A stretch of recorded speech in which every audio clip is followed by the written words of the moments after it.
Hi guys, it's Ty and welcome back to my channel. So today is going to be the start of my very first weekend reading vlog. So I decided to do it this weekend just because I don't have a lot going on. I don't plan to have a lot going on.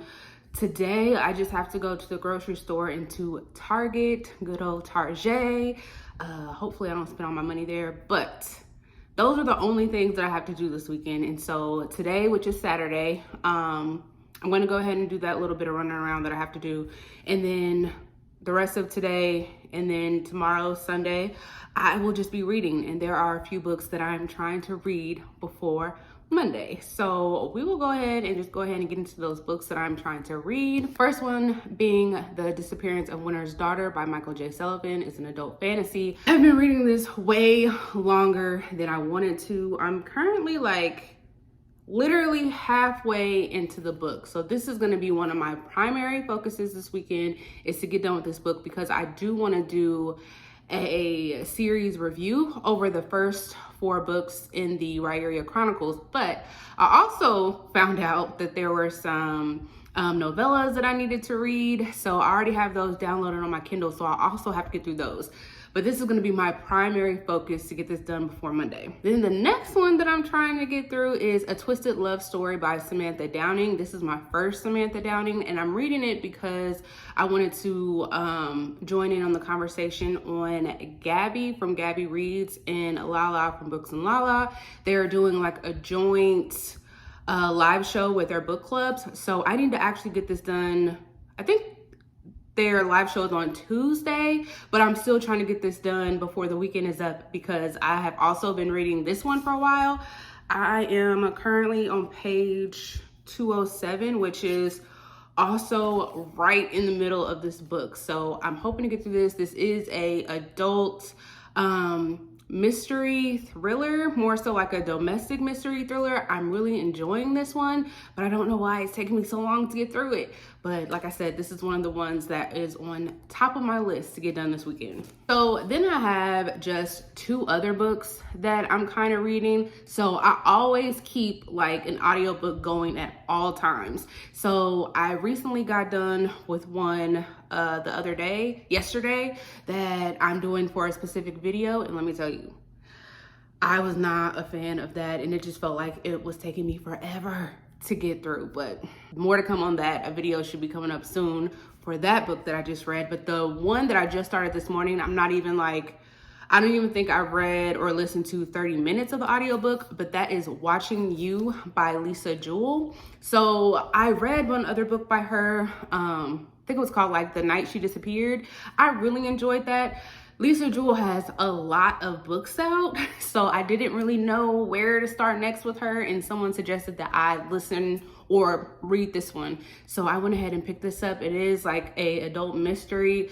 All I know so far, because I'm only 13 pages in, all I know so far is that a woman was found dead in her kitchen. That's it. And so then the last book that I'm just dibbling in a little bit here and there, that is The Dragon Republic by R.F. Kuang. This is the second book in the Poppy War trilogy. I read the Poppy War last year. I liked it well enough, so I wanted to go ahead and continue. But I'm not really making this one a priority. I'm just kind of reading it in between everything else. So if I can get a few pages in today, a few pages in tomorrow, that's great, as long as I finish those other books that I'm trying to read. But I don't know if I mentioned it, it is a adult fantasy, if you're not aware. I'm on chapter 4, which is 43 pages in. So hopefully I can make a dent in this, but I'm not too worried about this one. So that's everything that I'm going to be reading in this reading vlog. I, of course, will give you guys more information as I'm getting through each of these books. But right now, I'm gonna go ahead, run to Target, run to the grocery store, and then come back so that I can go ahead and get reading.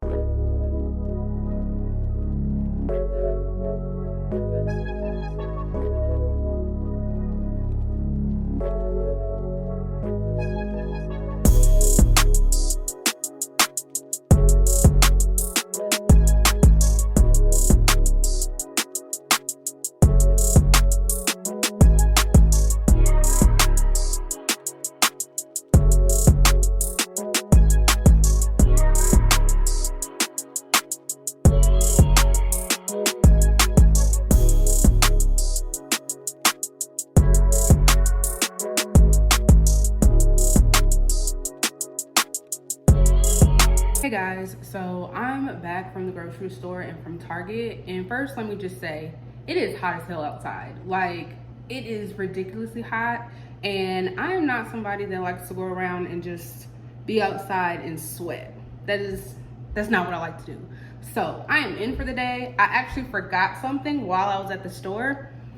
I did tell y'all that I was going to Target, and I had a list. Did I get everything on my list? No. But did I get other stuff? Yes. And let me show you guys the additional things that I got. It had, of course, their huge, fall section. And I was determined not to go over there because I knew I wasn't gonna act right.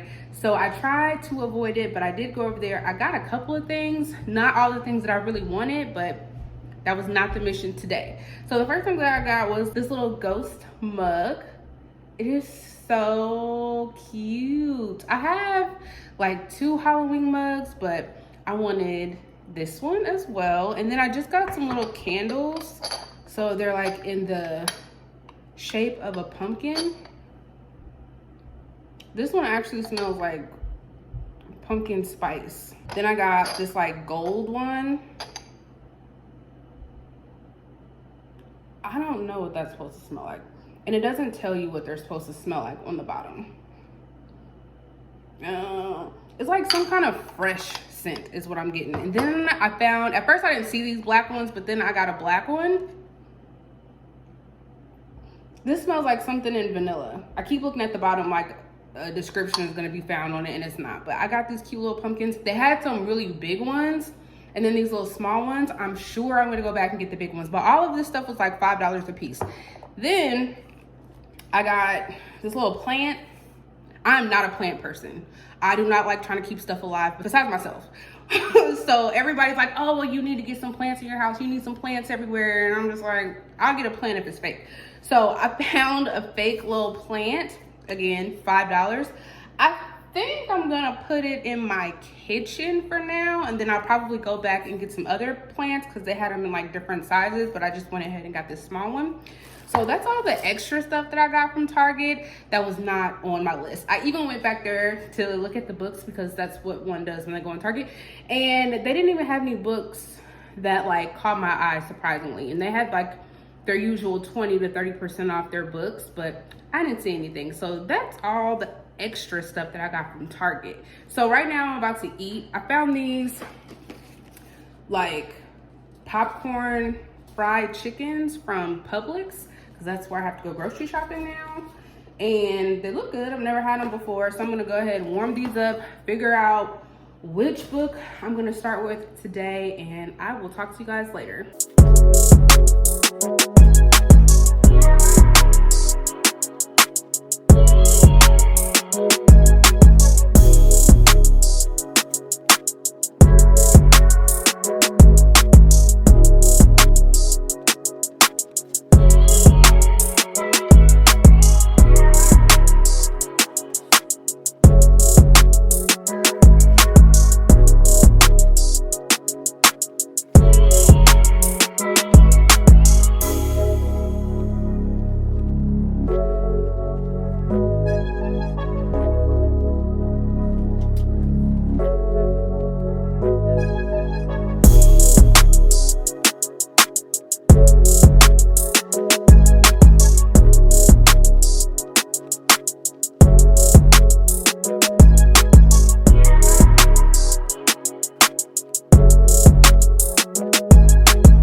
To give you guys a reading update.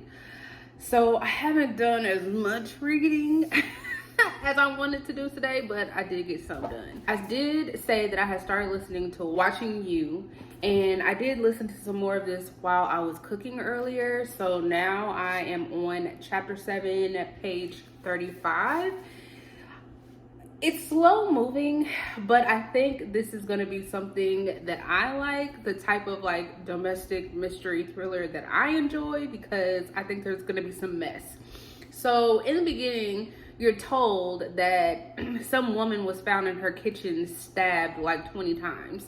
And then you go into learning about, I believe, her 2 children. The main person that we are like getting the story from is Joey. She's like 26 years old, and it's kind of just telling you about her life, like where she's living, that she's married, gives you a little bit of information about her brother.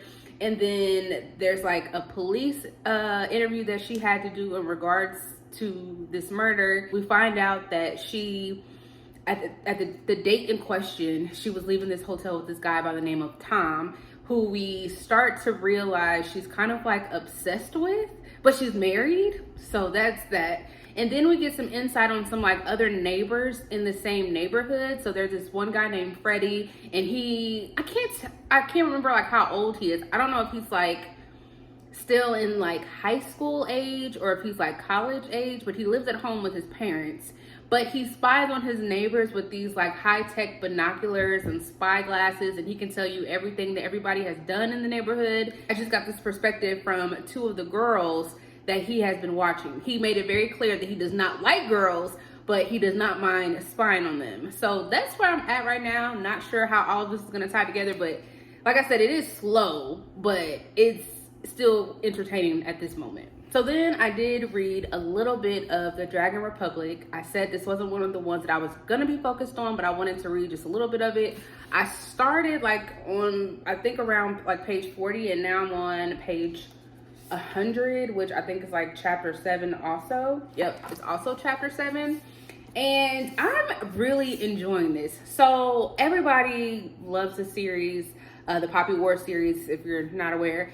And I just felt lukewarm about the Poppy War. Like, I enjoyed it. There were some things that I didn't like about it, but I didn't really understand the hype. But getting into this one, it took everything in me to stop reading this, because the stuff that's going on and how I feel about Ren now versus how I felt about her in the Poppy War, like, I feel so bad for her, and I just want her to get her shit together. Like, that's literally all I want her to do. I want her to get everything together so that she can be ready for this impending situation that she is in right now. So I am really enjoying this, and as of right now, I can, for the most part, see the hype that everybody has been given this series. And then the last one that I started reading not too long ago, right before I started making dinner, but I didn't get that far into it, so I'm gonna be reading more of this. It's a twisted love story. This one is also a slow moving like mystery. Nothing thrilling really has happened yet. I don't know if it's gonna be a thriller, but right now it's a mystery. And so we follow this couple, Wes and Ivy, who are the most toxic couple I have ever read about. If there are 2 people who should not be together, it is Wes and Ivy. They constantly get into arguments. They will purposely push each other's buttons. It's to the point like when they break up, they will purposely call the police, make up some situation so that the police get involved, and then the other person will then have to contact the other person, and then somehow they end up back together. This is the most toxic relationship, and I'm here for it. So what's happening here is Wes and Ivy have broken up, and then she made this police report saying that Wes was stalking her, and the police ended up going to visit him to kind of like put the fear of God in him and make him stop stalking her. So because the police have reached out to him, he then reached out to Ivy trying to be like, what was that for? Why did you do that? They end up back together. So since Ivy had called the police on Wes, the person that was investigating this situation, the cop's name is Karen, decided that she was going to look into them. And so as she's looking into Wes and Ivy's toxic history, she finds out that they have been making like police reports back and forth on each other. And then she realizes that they might have been involved with a death of a young college student, I think. So that's where I'm at right now. I am only 223 pages in, I think. I don't remember where I was when I gave you guys the update, but literally I probably read maybe barely 10 pages. So I'm going to be reading more of this tonight. And then I'm going to be reading some more of my other book tonight, The Disappearance of Winter's Daughter. So what I wanted to talk to you guys about is, before I get into that, feel free to skip this next part, I will have timestamps, because if you don't want to be spoiled from what I'm about to talk about, then you could just skip forward, or if you're not interested and you just want to hear about books, you can skip forward. But right now, I want to talk about the Netflix show, The Ultimatum. So if you don't know anything about me, I am more of a reality TV watcher. I don't tend to go towards scripted stuff, just because my attention span is really short. And I feel like some of these scripted TV series, they last way longer than they should, and I just can't keep up. But something about reality TV and how ratchet it is, listen, I'm here for it. So I don't know if a lot of people have like caught on to The Ultimatum, but it is a freaking great show, and it started after they did Love is Blind, which, side note, a new season of the Love is Blind is coming out in September, so I just had to throw that out there. But so The Ultimatum came from Love is Blind. And the basic premise of this show is that there are couples, there's usually like, I think 5 couples that come on. One person out of that relationship has issued the other person an ultimatum to get married. So these couples have been together for various amount of time, and one person in that relationship is ready for marriage and the other one is not. So when they get on the show, what they do is you kind of learn about them, and then these couples will start intermingling, and then they're supposed to match with a new person. And once they match with that new person, they're going to spend 3 weeks living together with this new person that they match with. And the whole purpose of that is to see if they really want to be with the person that they came with. So after the 3 weeks of this new relationship, like they're supposed to pretend that they're married basically, then they spend 3 weeks with their original partner. So then after the end of those 3 weeks with their original partner, then one of them, it's usually the person, well, it all depends on who issues the ultimatum, but usually they have a choice to make. So either you will get proposed to, you could say yes or no, or y'all can both decide to go your separate ways, or you can end up with the person that you match with, you know, when you spent those 3.5 weeks with.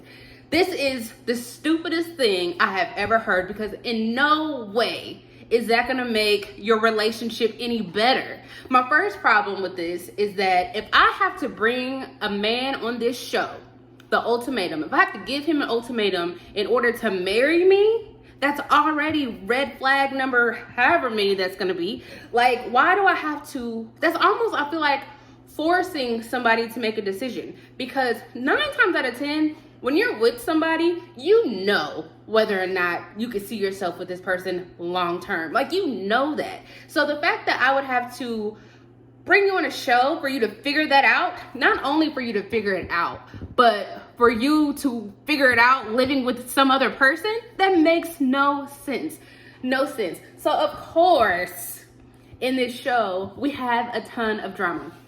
And in this season, it's wild. So on Netflix, the show's already out. They already gave you, I think it's like the first 8 episodes. So it leaves off on their decisions. So like decision day. So that's gonna come in the next few days, which I already kind of have my predictions, which we're gonna get into. So I wanted to talk about the couples, and the only reason why I'm talking about this is because I need to get this off my chest, because I have so many thoughts about this show. And if somebody else watches this and they watch my channel, I want to discuss it down in the comments, because I love talking about this. So there's 5 couples, and I'm gonna name them and talk about them, and I'll leave a picture up here so you can see who I'm talking about. But the first couple that I want to talk about is Brian and Lisa. Now, they didn't even make it to the beginning of the process, because Lisa, I believe, is the one that gave Brian the ultimatum. So he was ready to jump into this process, mingle, see who else he was going to match with. And Lisa was not having it. She cussed this man clean out one night when they were all supposed to be, you know, mingling together. And she hit him in the face. Hit him in the face.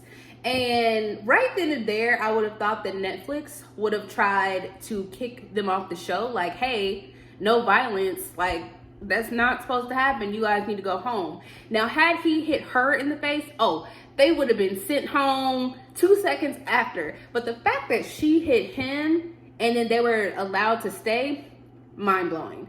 But the reason why they did not stay was because she claimed she was pregnant. So after that situation, I guess she went to their little hotel room and took a pregnancy test, and all of a sudden realized that she was pregnant. All of a sudden, after you've watched this man talk to different women, knowing that you don't like it, now all of a sudden you're pregnant. Really? Like, Netflix, did y'all tell her to show you the pregnancy test? Because that's what I would have did. Why is that not a stipulation before coming on the show? Like, they should all be taking pregnancy tests, I guess, to make sure nothing like this could happen. Brian is a fool if he stays with her. Like, seriously. And I've looked on her social media, and it does not look like this woman has had a baby at all. Unless they can't show pictures of it right now because the show is airing, I call bullshit. She is not pregnant. I'm saying it right here, right now. But I'm going to come back to Brian in a second. So the other couple that I want to talk about is Trey and Rhea. So Trey is the one that actually issued the ultimatum to Rhea. They're young. This couple is like younger, like in their 20s, but Trey is so ready to get married. Like, he is ready to pop the question like now. And Rhea is, I think she has to be younger than him because of how she like acts. That's what I'm just gonna say. Because she's hesitant to get married because she just feels like, you know, she doesn't have her career in order. She doesn't really know what she wants to do. He doesn't want to live in the city. She wants to live in the city because she's never experienced that. When I tell you these are two people who are not on the same page, not at all. They are not on the same page. I don't even know why. I don't even know how they're together. They seem like two totally different people. And she, honestly, throughout the episodes that they've shown, it doesn't even seem like she likes him. So I just don't even understand why they would want to get married. And I don't know why you would want to marry somebody who is so not on the same page with you. Like, why even waste your time? Anyways, so he ends up matching with a girl named Ryan. And she ends up matching with Ryan's boyfriend, James. And so before they got matched up though, Rhea was actually, or Raya, I think her name is Raya, not Rhea, Raya. So Raya was actually interested in Brian, the guy that is no longer on the show. So she technically got stuck with James. She still was like forming a connection with him, but not as strong as it was with Brian. So Trey and Ryan, his new partner, they look so cute together. I am team Trey and Ryan. They look so cute together. They get along perfectly. They are on the same page with everything. Right before they were to switch partners again, he had told Ryan that he was catching feelings for her. So, but he still loved Ryan. So Raya, of course, gets mad because he's open and honest with her about his feelings. He's like, hey, I had a great experience with Ryan. I still love you and still want to marry you, but I did have feelings for her. And all of a sudden, Raya is all in her feelings. Now, she was the one that was so ready for this process. Like, before they even got to the point where they were supposed to be trying to pick their match, she already had her eyes set on Brian and said in her confessional that he was so cute. She was ready.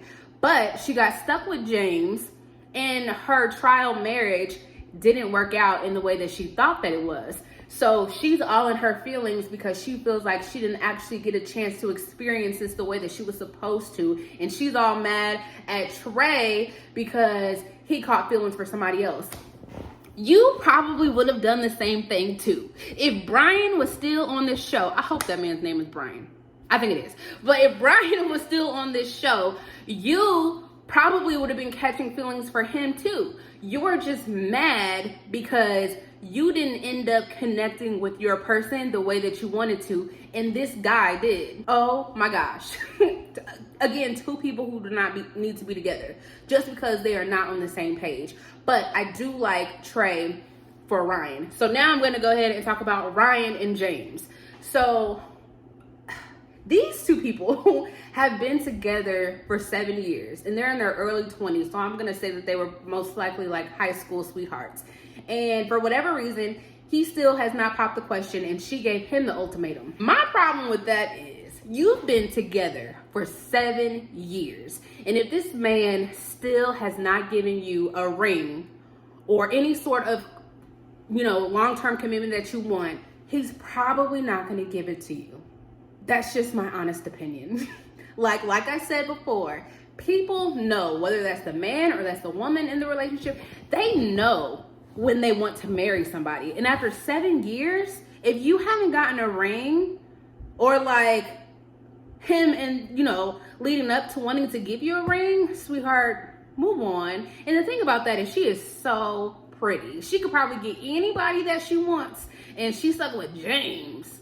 Ugh. I think he has a lot going on in his personal life. I think his childhood wasn't the best. He does talk about it on the show, and he gives some detail, but he didn't really open up to her on the show until after she came back from her trial marriage, and he found out how great of a time she had with Trey. So it's like, when were you actually gonna tell her the things that you went through? Because had she not had a perfect time on this trial marriage, would you still have kept all of this bottled up inside? Or we're gonna eventually tell her? I just feel like the things that he was saying to her, and now all of a sudden he wants to be with her, and now all of a sudden he wants to open up to her, is because he finally realized that she wasn't always gonna be there. She has other options. And ladies, we need to make sure, men too, like when you're in these relationships, especially if you're not married, you need to make it very clear that you can walk up out of this relationship at any time. Being a girlfriend, boyfriend, you are not obligated to stay in these relationships. Ugh. So he also did not have a good trial marriage with Raya, because in the beginning it seemed like they were really clicking and getting along, but he just kind of like closed up and shut down. And I just think he needs to go talk to somebody. It's not Ryan. He needs to go talk to a therapist and sort out his issues that he has from his childhood before he jumps into any kind of relationship, whether that's with Ryan or anybody else. So then let's get into Kat and Alex. This is just like, I think one of the saddest relationships. First off, Kat looked like anytime somebody talked to her, she was about to burst out in tears. She just walked around like this the whole time. But imagine that, but also looking like you're about to cry. That was her facial expression all the time.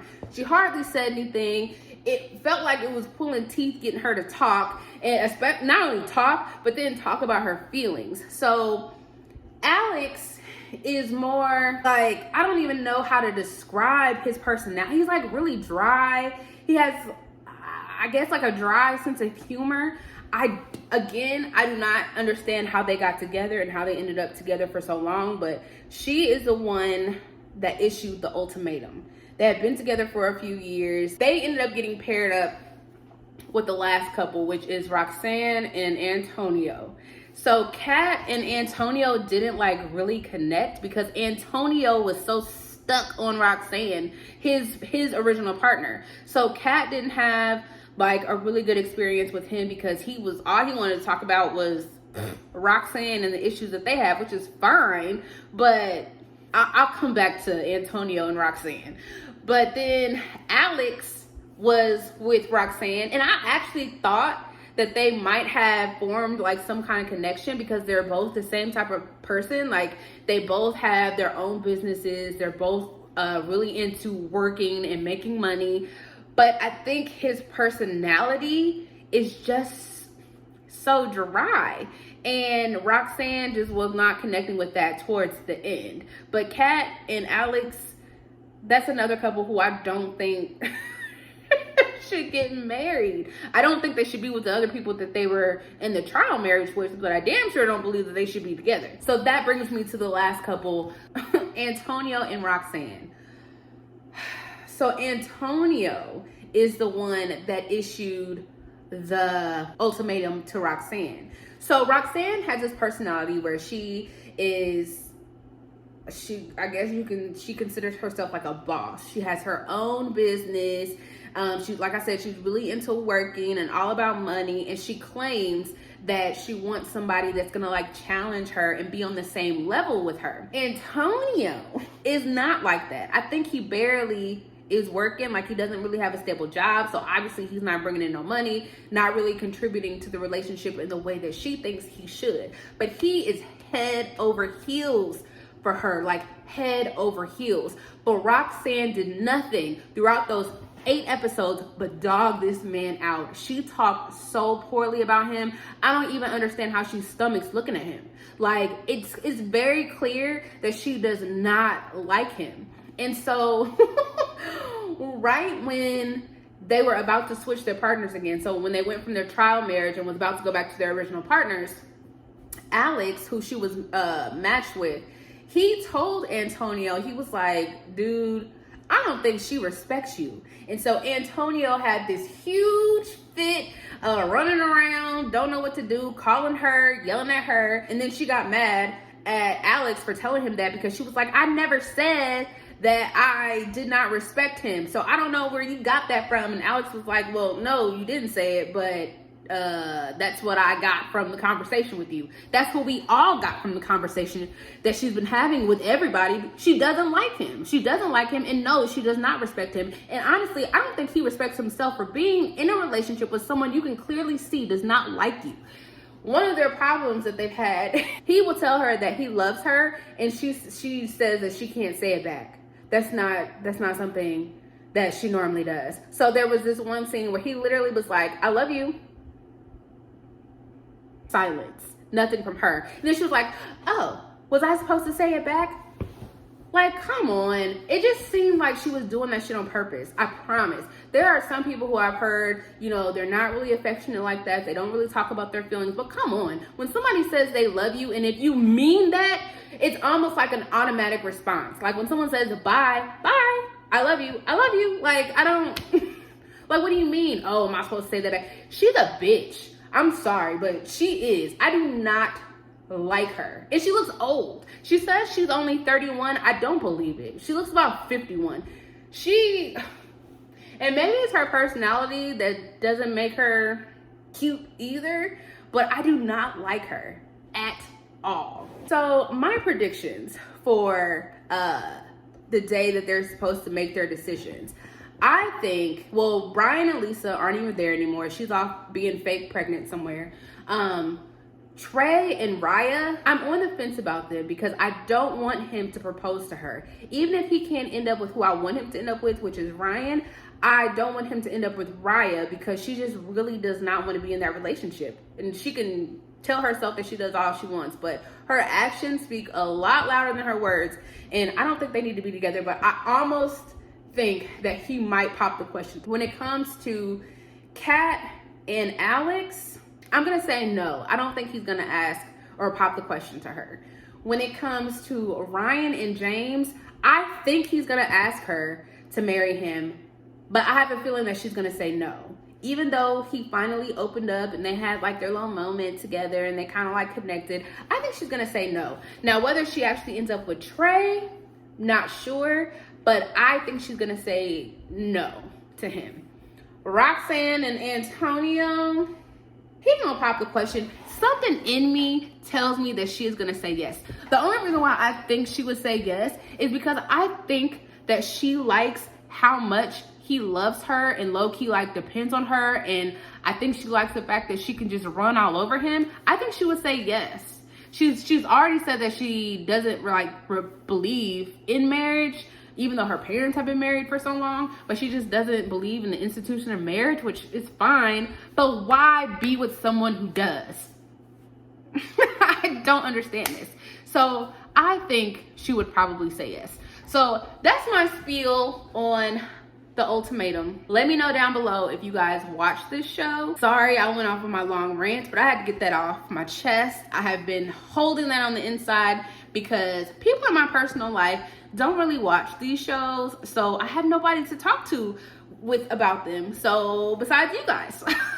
So the next time you see me, I will probably be reading one of these books or it'll be the next day. So bye. Hey guys, so it is Sunday. It is actually Sunday afternoon and I haven't done a lot of reading today.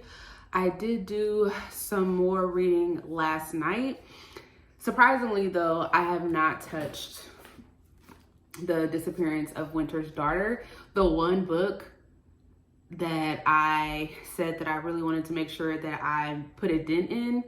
Haven't even picked it up. That's fine because this will be my primary focus for today. But this morning, while I was getting myself somewhat ready for the day, and while I was cooking my breakfast and eating my breakfast, I did read some more of Watching You, or at least I listened to it. So now I'm on chapter 18. I'm 77 pages into it.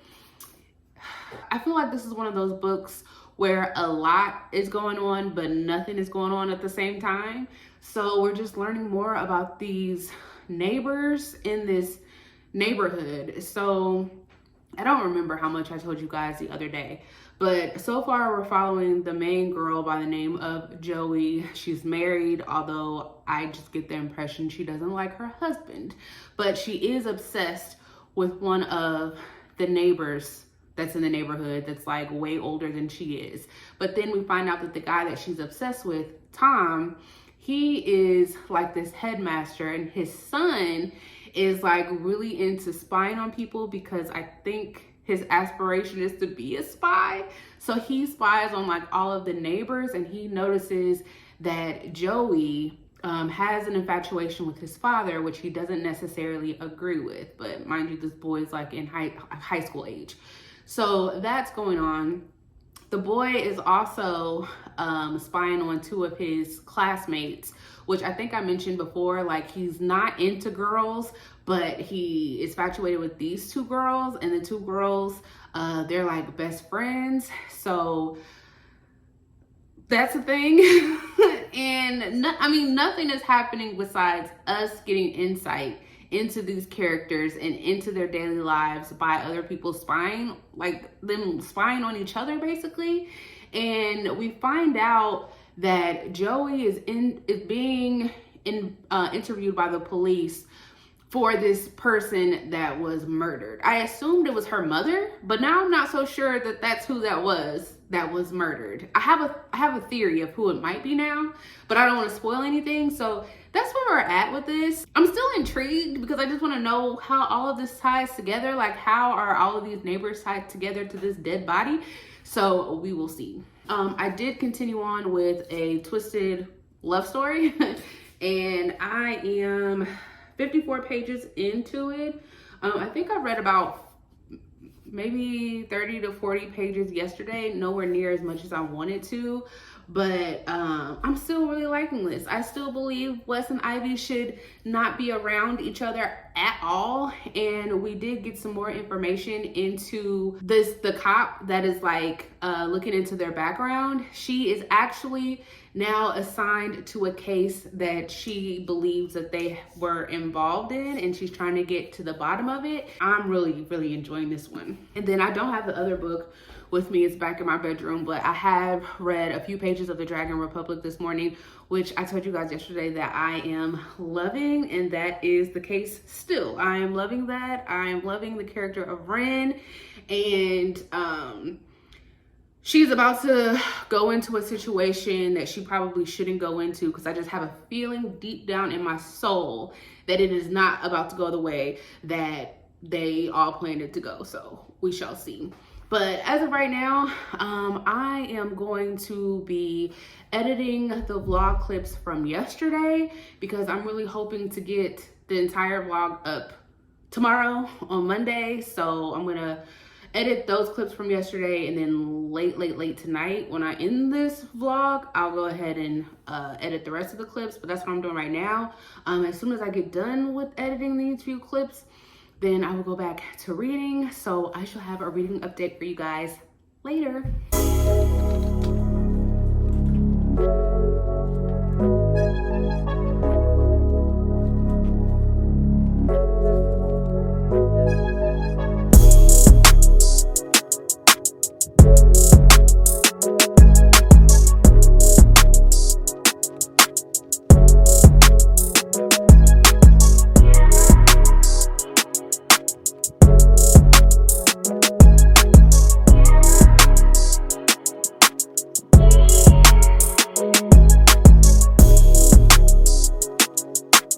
Well guys, it is almost 10 o'clock at night, so I think I am about to wrap this vlog up. but I wanted to give you guys a couple of updates before I do that. First off, I wanted to say that if you stuck around to hear my little rant about Netflix's show, The Ultimatum, I forgot to mention it yesterday, but there is this girl on YouTube. She goes by the name Queen E, E as in the letter, so Queen E. And she talks about or gives like recaps over a lot of the reality shows. So like Love is Blind, The Ultimatum. I think right now she's been doing a lot over Love Island. So if you guys are interested in that kind of thing, I love her channel. I think I found her when I was getting recaps for Love is Blind, and I was trying to watch like any type of content I can find over that because I'm like obsessed with that show. But if you guys like the recap thing, then I would definitely check her channel out, and I would have her channel listed down below. But I wanted to also go ahead and just recap my reading. So I actually read some of this book today. I read almost 100 pages, and I only have like 150 pages to go. But this is a adult fantasy. It is the 4th book in the Rhaeria Chronicles series, and in this one we are still following the same 2 main characters that we followed throughout the whole series. So that's Hadrian and Royce. They are like this thieving crew that's called Rhaeria, and so basically they just get paid to do like jobs, whether that's to find something, murder somebody, anything like that. They get paid by like the noblemen to handle business that they can't handle themselves. So in this one, we are following, of course, Royce and Hadrian, and they are getting paid to find this nobleman's daughter, who the nobleman believes that the daughter is actually dead, but Hadrian, because he is the nicer of the two, believes that, well, maybe she's not quite dead. Maybe she's just missing. So he told them to go ahead and try and locate her. If she is alive, then bring her back alive, obviously. But if she did die, then, you know, kill everybody involved. So that's basically what this book is about. Like I said, I only have like 150 pages to go. If you've never read any of Michael J. Sullivan's books before, you will quickly learn that they are really easy to get into, and they are really fast, quick reads. So I was able to fly through like 100 pages, and I'm really enjoying this. I love where we're at now and just finding out what happened to this woman. And then, of course, the one thing that I love in all of his books is just like the banter and the back and forth between Royce and Hadrian. That is quite the duo. These two are very different, and because they are so different, they just work really well together. So I am really enjoying this. And then I am still reading A Twisted Love Story.